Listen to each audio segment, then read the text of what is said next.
Hello everyone, I made this video as a school project for contemporary architecture. I live in Toronto, and for this project I will be concentrating on iconic buildings in our city which are known for their form and sculptural qualities.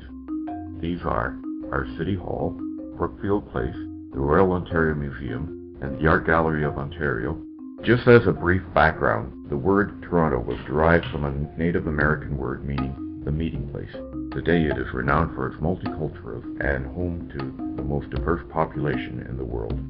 My city is now the provincial capital of Ontario and the country's economic center.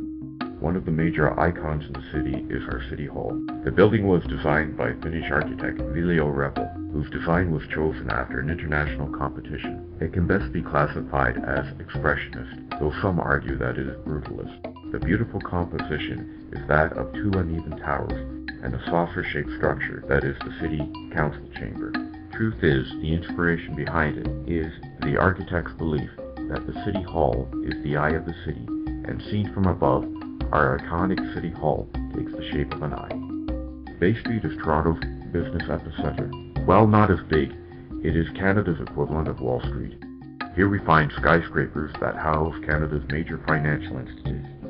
As a consequence, it is also the home of architecturally noteworthy buildings such as I.M. Pei's Commerce Court and Mr. Vanderol's TD Centre. Further south, we find Brookfield Place. Its atrium, in my opinion, is the most beautiful building in Toronto. It also houses an old branch of the Bank of Montreal, which was converted into the Hockey Hall of Fame.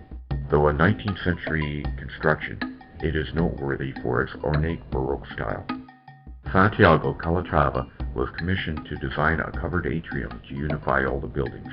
For inspiration, Calatrava looked to Toronto's past as a Native American settlement. He took the idea of the Indian longhouse. In school, we are fortunate enough to speak to the architect who assisted him in the project. He explained to us the complexity of the design, most especially the use of steel. It was all custom made and some manufactured on site. The end result is simply magnificent.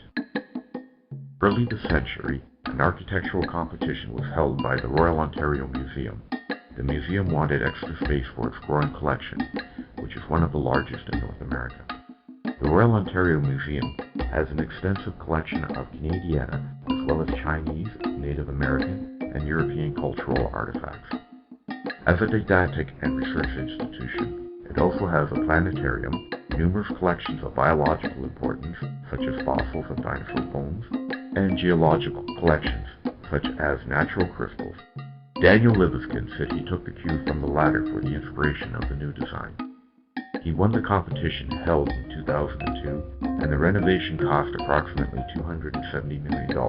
An important aspect of Libeskind's design is its sympathetic treatment of the original historical wings of the building, which were a combination of Neo-Romanesque, Byzantine, and Art Deco style. Frank Gehry, as we know, was from Toronto, the world-renowned architect of the Guggenheim Museum, upon the request of Kenneth Thompson, a business tycoon, as a condition for his sizable donation to the institution. Unfortunately, it was marked with controversies, including the theft of his priceless ivory art collection. Here we see Peter Paul Rubens' Massacre of the Innocents, also a generous contribution of the tycoon. It is worth mentioning that the Art Gallery of Ontario is the home of the most extensive collection of Henry Moore's sculptures donated by the artist himself. The gallery itself has undergone several transformations. Originally, it was housed in the Grange, the Georgian-styled homestead of the Baldwin family.